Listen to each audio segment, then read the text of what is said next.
Okay, so you want to reach those big, those ambitious goals, right? Like really make a difference.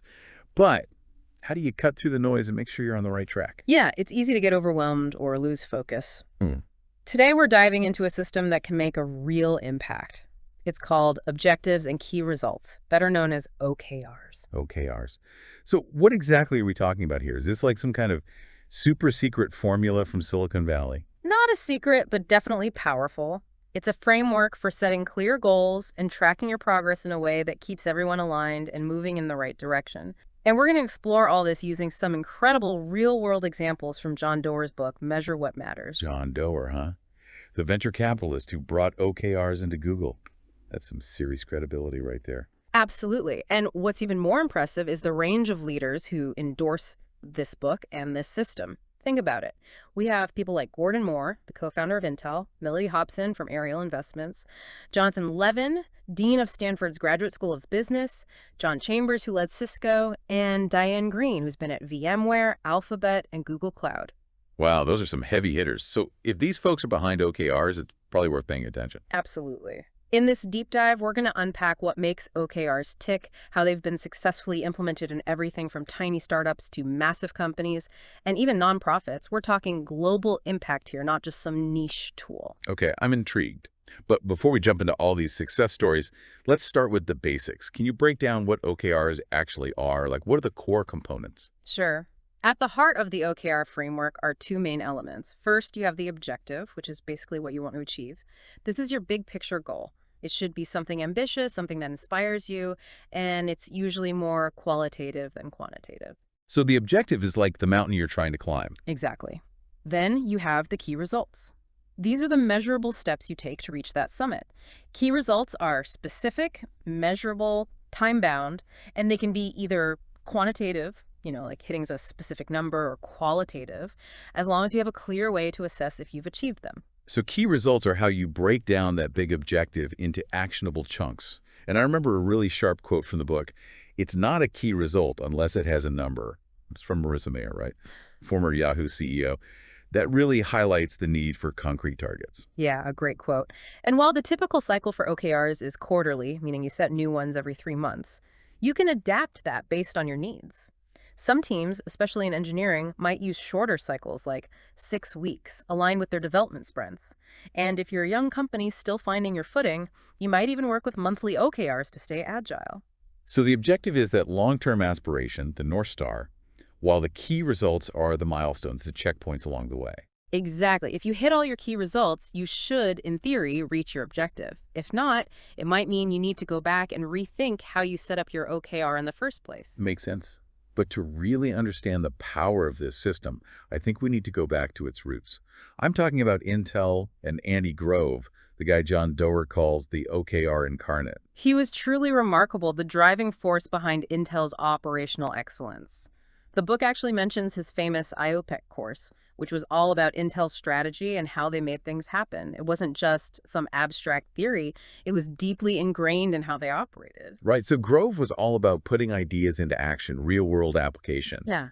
And he was heavily influenced by psychology research, wasn't he? Especially the work of Edwin Locke on goal setting. Yeah, Locke's research, which has been supported by many studies since then, showed that setting specific, challenging goals actually leads to better performance than just telling people to do their best. Grove saw the power in that and applied it rigorously at Intel. So this wasn't just some hunch he had. It was grounded in real science. Precisely. By 1975, when Doerr joined Intel, they already had a system of monthly individual OKRs for everyone in the company. The book gives an example of how they used this to benchmark their 8080 microprocessor, setting very specific targets to ensure it would be a market leader. But it wasn't just about setting the goals, right? The book also talks about Andy's late list. It seems like he was very focused on building a culture of accountability and discipline. He understood that even small things, when consistently tracked, could lead to significant changes in behavior. The late list wasn't about punishing people. It was about instilling a sense of responsibility, starting with something as simple as being on time. So he was laying the groundwork for a culture where everyone was accountable for their actions and their contributions. But what about the broader principles behind how he used OKRs? The book mentions basic OKR hygiene. What were some of the key ideas there? Right. So Basic OKR hygiene, as Goer calls it, centered around a few core principles. The first was less is more. Grove believed in limiting the number of OKRs, typically 3 to 5 per cycle, with no more than 5 key results for each objective. This forced people to prioritize and focus on what truly mattered. Makes sense. If you have too many goals, you end up spreading yourself too thin and nothing really gets done well. Exactly. The second principle was ruthless intellectual honesty. This meant being completely honest with yourself and your team about your progress, even if it wasn't what you hoped for. The third was prioritizing the team's goals over individual self-interest, and finally, having a deep commitment to the team itself. These weren't just rules, they were the values that shaped how they worked. And those principles were really put to the test during Operation Crush, weren't they? When Intel was facing a major competitive threat. Yeah, Operation Crush is a great example of the power of OKRs in a crisis. Intel was in a fight for survival, and Grove used OKRs to completely align the entire organization around a single massive goal. So he basically used OKRs to pivot the whole company and focus everyone's energy on tackling this challenge. Exactly. It demonstrated the 4 superpowers of OKRs: focus, alignment, tracking, and stretching for amazing results. The book also talks about Bill Davidow's contribution to the OKR system during this time. What did he bring to the table? Davidow, who was leading Intel's microcomputer systems division, introduced the phrase "as measured by," often shortened to AMB, into their OKRs. This seemingly small change made a huge difference in terms of clarity. So he was making the connection between the objective and the key result super explicit, right? Precisely. Imagine, for instance, telling everyone to meet in the center of Europe. Some people might go to France, others to Germany, and so on. But if you say, meet in Switzerland as measured by your GPS coordinates, suddenly everyone's efforts are perfectly aligned. That's what as measured by achieved. That's a great analogy. Yeah. So it was about making sure everyone was heading to the same specific destination, not just wandering around in the general vicinity. Exactly. Davidow's addition brought that level of precision to Intel's OKRs. So Grove was not just setting goals, he was really molding the way people worked and building a culture of commitment through this OKR system. Absolutely. And that brings us to how OKRs made their way from Intel to a young, ambitious startup called Google. Okay, this is where things really start to get interesting, I think. I mean, Google's early days were all about thinking big, right? Aiming for the impossible. How did OKRs fit into that? Larry Page and Sergey Brin, Google's founders, intuitively grasped something powerful. If you want to make something real, write it down. They were already inclined to articulate their goals clearly, and OKRs provided the perfect structure for that. And their goals were huge from the start. I mean, they wanted to organize the world's information, which is a pretty audacious goal in itself. And then there was Larry Page's even bolder prediction, $10 billion in revenue. Yeah, which Doerr quickly realized implied a $100 billion market cap. That's audacious, to say the least. So these guys were thinking big, and OKRs gave them a way to channel that ambition. But was everyone on board with this system right away? Not necessarily, but when Eric Schmidt came in as CEO, he brought a level of conviction and buy-in at the top that was essential for OKRs to really take root at Google. So having leadership that truly believed in the system was key to making it work. Absolutely. And it wasn't just a passing fad. Nearly 2 decades later, OKRs are still woven into the fabric of Google's daily life. They've been the framework for some of their biggest successes, things like Search, Chrome, Android, Maps, YouTube, Google Play, and Gmail. The book even talks about Code Yellow, which was a company-wide OKR focused on tackling latency issues. So they used OKRs to solve really specific technical problems as well, not just for those big visionary goals. Right. And what's interesting is that they combine top-down OKRs set by leadership with bottom-up OKRs. This ties into their famous 20% time concept, where engineers can dedicate a portion of their time to personal projects, often leading them to create their own OKRs. So it's about balancing that strategic direction from the top with the freedom for individual teams to pursue their own innovative ideas. Exactly.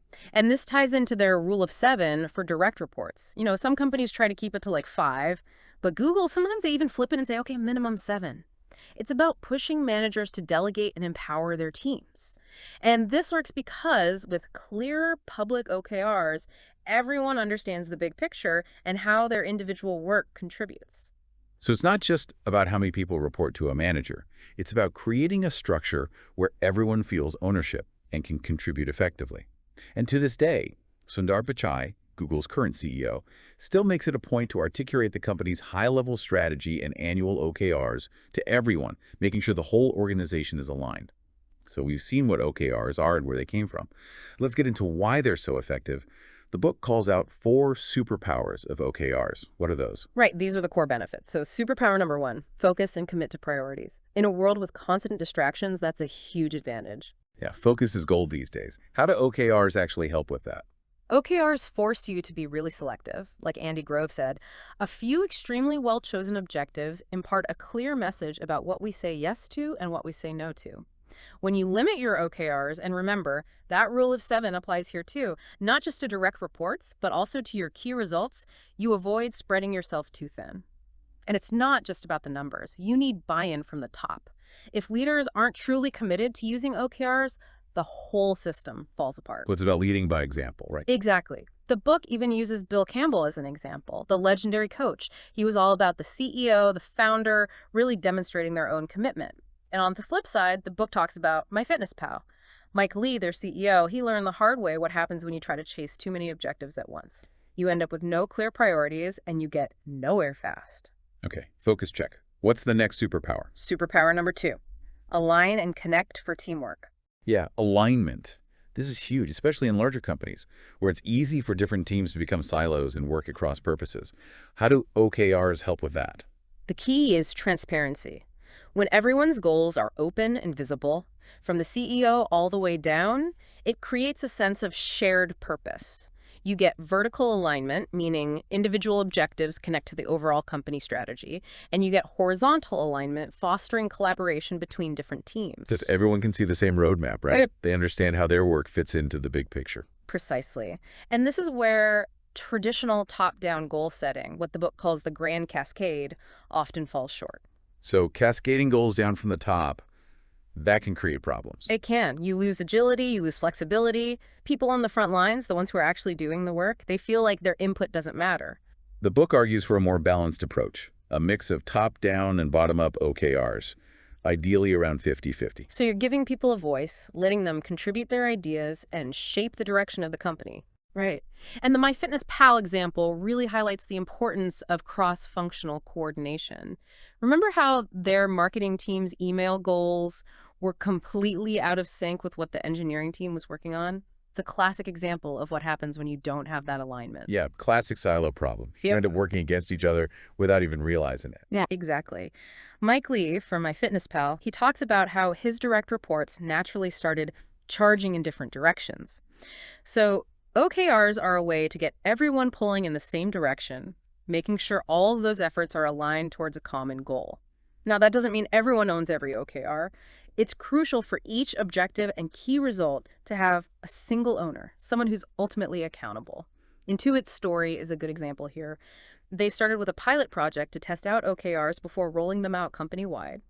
And it was their CEO, Brad Smith, who said that connected goal setting is critical to enabling employees to do the best work of their lives. Atticus Tyson, who worked on this at Intuit, talks about how their remote teams in Bangalore, once they had these transparent OKRs, they really felt that connection to the overall mission of the company. So focus, alignment. What's the third superpower? Number 3, track for accountability. This is all about measuring your progress and making sure you're on track. So it's not enough to just set the goals. You have to actually track them and hold people accountable for the results. Exactly. OKRs are data-driven. You need regular check-ins, objective grading of your key results, and continuous reassessment. It's not about punishment. It's about identifying problems early and making adjustments. Remember how Remind, the education communication platform, they pivoted from a peer-to-peer payment system to an event-driven system. Yeah, that was a smart move. They realized their initial goal wasn't working, and they were willing to change course. That flexibility is essential. And the book gives a really clear example of how this tracking worked in practice with Intel's OKR for Operation Crush back in 1980. They had very specific time-bound key results, and they laid out exactly how they would be graded at the end of the quarter. But it's not all about those hard numbers, right? Mm-hmm. The book also talks about self-assessment in the context of OKRs. Right. Self-assessment adds a layer of nuance, a layer of human judgment to the process. It's acknowledging that a 70% raw score on a really ambitious key result might actually reflect exceptional effort, whereas a 100% score on a goal that was too easy might actually be a sign that you didn't aim high enough. Bill Gates and his work at the Gates Foundation is a great example here. He talks about the importance of having concrete objectives with measurable steps, not just vague aspirations. Patty Stonesifer, who worked closely with him, she says OKRs allowed them to be both ambitious and disciplined. They could set these huge goals, like eradicating guinea worm disease, but they also had the mechanisms in place to track progress and reallocate resources if things weren't working. And their current goal of eradicating malaria globally by 2040, with very specific key results around things like regional elimination and developing the necessary tools, that's a perfect example of this data-driven but also ambitious approach. Okay, so you've got focus, alignment, tracking. Right. What's the final superpower? The fourth superpower is stretch for amazing. This is about pushing beyond your comfort zone, aiming for what might seem impossible. So not just setting achievable goals, but really going for it. Right. Exactly. Stretch goals can be incredibly motivating. They foster innovation. They force you to think outside the box. As Bill Campbell put it, if companies don't continue to innovate, they're going to die. And I didn't say iterate, I said innovate. Setting those ambitious goals is what drives real breakthroughs. The book even points to the National Academy of Engineering's Grand Engineering Challenges as examples of quintessential stretch goals. And we see this in action with Intel's Operation Crush, where they set this really aggressive target for design wins. And then there's Gmail's launch with a gigabyte of storage. That was unheard of at the time. Right. Back then, most email providers were offering like 2 to 4 megabytes. Gmail came in and completely blew them out of the water. And that was the result of a stretch goal. Sundar Pichai, he actually talks about how his own experience of getting a phone for the first time, how transformative that was for him, that really influenced the level of ambition behind Google Toolbar and later Chrome. The book actually details Google's stretch objective for Chrome back in 2008 to develop the next generation client platform for web applications and their key result of hitting 20 million active users. They didn't hit it right away. They had to make adjustments along the way. But that ambitious goal is what drove them. And then there's the V8 sub-OKR, aiming for a tenfold improvement in JavaScript performance. Right. That was all about pushing the limits of what was possible. And then, of course, there's Susan Wojcicki and her 4-year mission for YouTube to reach 1 billion hours of daily watch time. A billion hours. That must have seemed crazy at the time. It did. A lot of people at YouTube initially thought it was impossible. But Wojcicki believed that having that clear, measurable, and audacious goal would really galvanize the team. And what's interesting is that even as they were pursuing this massive growth, they also made a commitment to responsible growth. They were willing to make decisions that might hurt their watch time in the short term, like stopping recommendations for low-quality videos. So it was about balancing ambition with integrity, right? Exactly. And the unwavering support from Larry Page and Sergey Brin, even when others were skeptical, that was crucial to achieving this ambitious goal. So to recap, the 4 superpowers of OKRs: focus, alignment, tracking, and stretch. But the book goes beyond just setting goals. It introduces this idea of CFRs. What are those and how do they fit in? CFRs, or conversations, feedback, and recognition, are like the younger sibling of OKRs. They're designed to address the shortcomings of traditional annual performance reviews. It's a shift towards continuous performance management. Okay, so instead of just that once-a-year evaluation, it's about having more frequent touch points. Let's break down the 3 components, starting with conversations. What are we talking about here? Conversations are basically lightweight, regular check-ins between managers and their team members. It's not about salary discussions or formal evaluations. It's about discussing goals, progress, roadblocks, and providing coaching for improvement. It's about having an open dialogue throughout the year, not just one big conversation at the end. And feedback is a bit more nuanced than just the manager giving their perspective, right? Right. Feedback in this context is regular, specific, and it's balanced. It's about acknowledging what's going well and also providing constructive criticism. And it's not just top-down. It's about encouraging peer feedback as well. So getting feedback from multiple perspectives, breaking down those silos, and finally, recognition is more than just the end-of-year awards, right? Exactly. It's about recognizing people's contributions frequently, tying it to their actual performance, and making it more peer-to-peer. It's about building a culture of appreciation where people feel valued for their work. The book emphasizes that OKRs and CFRs work best together. They're mutually reinforcing. How so? It's a beautiful synergy. OKRs give you the what, the goals, and the how, the measurement. CFRs are the human element, the communication, the support, the recognition that actually helps people achieve those goals. It's about creating the right environment for people to thrive and succeed. Exactly. Adobe's check-in system is a great example of this in action. They basically replaced their old annual reviews with a system that focuses on quarterly goals and expectations, which are essentially their OKRs, along with regular feedback conversations and career development discussions. And the result? Their voluntary turnover rate dropped significantly. Donna Morris from Adobe, she said their old review process was actually contradicting their core values. And she emphasizes how crucial it is to have executive support, clear objectives, and investment in training for managers so they can give effective feedback in this new system. So it's about changing the whole culture, not just implementing a new process. And we see this cultural impact in the story of Zoom Pizza as well, right? Absolutely. Zoom Pizza, they were doing some really innovative stuff with robotics and food prep, and they used OKRs right from the start to keep everyone aligned on their top priorities. It brought a level of discipline, especially for the co-CEOs, that was really important, and they found that OKRs created better engagement because they removed ambiguity and fostered a culture where the best idea wins no matter who it comes from. Anyone could challenge anyone else, including the CEO. And because they were tracking progress, they had less charged conversations about problems. Instead of finger pointing, it was more like, okay, my key result is at risk. How can we fix this? It was about collaborative problem solving. So OKRs and CFRs provide this framework, this language for having more constructive conversations and building a stronger culture, right? Right. Culture is really the medium through which these systems operate effectively. It's about creating that shared understanding and those values that guide how people work together. Coursera is another good example. They tied their OKRs directly to their core values, things like students first. And their former CEO, Rick Levin, he said he couldn't imagine where they would be without OKRs. So it's about more than just hitting targets. It's about creating a culture that aligns with those goals. Exactly. And Bob Seidman, he's a real thought leader in this area. He talks about how we do anything means everything. And his concept of active transparency really aligns with the whole OKR and CFR philosophy.